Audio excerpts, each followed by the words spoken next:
In the middle of a once thriving city, among overgrown streets and quiet houses, there's an apartment that seems frozen in time.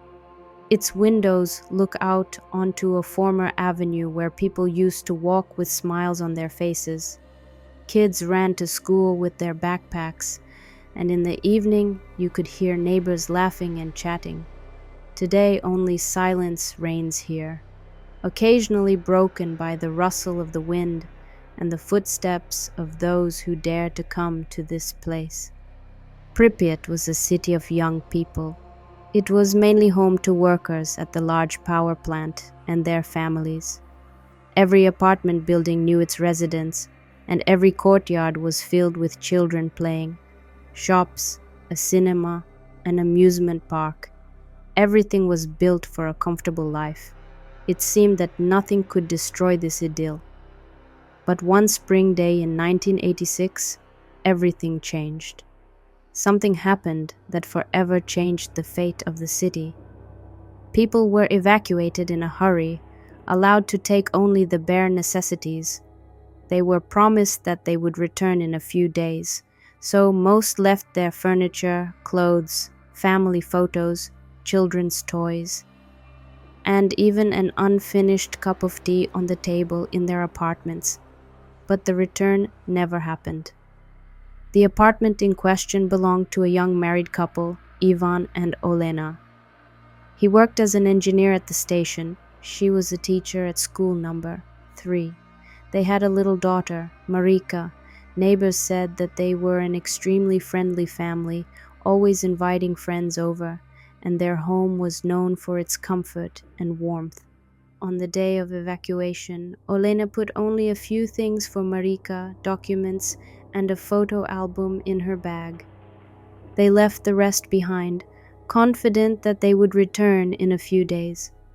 The last thing the neighbors saw was Ivan locking the door, looking back and quietly saying, "See you soon, home." But the house remained waiting. Years passed. The city became overgrown with trees, the asphalt cracked, and the apartments fell prey to the wind and rain. Most of the housing had been looted back in the 1990s, but this apartment remained miraculously untouched. They say that those who tried to enter felt a strong sense of anxiety, and even the bravest quickly fled, without understanding why. Stalkers who explore Pripyat tell of strange things happening in this house. One guy claimed to have heard children laughing in the empty stairwell. Another said he saw the silhouette of a woman in the window, even though the house has been officially empty for decades. Once, a group of researchers decided to spend the night in this apartment. They found old furniture, books, school notebooks, and a dusty photo album on the table. All the pages were clear, but the last photo seemed to be obscured by a strange fog, as if someone had deliberately erased the faces of the people in it. At night, they thought they heard someone walking quietly down the hallway and stopping at the door of the room where they were sleeping. Some believe that the energy of those who left but did not have time to say goodbye to their home remains here. The city, once full of laughter and joy, now keeps its secrets. Today, this apartment is like a time capsule. Children's dresses still hang in the closet, a wilted flower pot stands on the windowsill, and letters that were never sent lie in a drawer.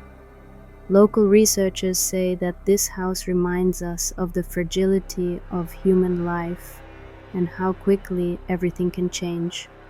Perhaps someday someone will find the answer to why this particular apartment has remained almost untouched by time and people. But for now, it stands here amid the silence and wind, a silent witness to what happened. Perhaps someday someone will find the answer to why this particular apartment remained almost untouched by time and people. For now, it stands here amid the silence and wind, a silent witness to what happened.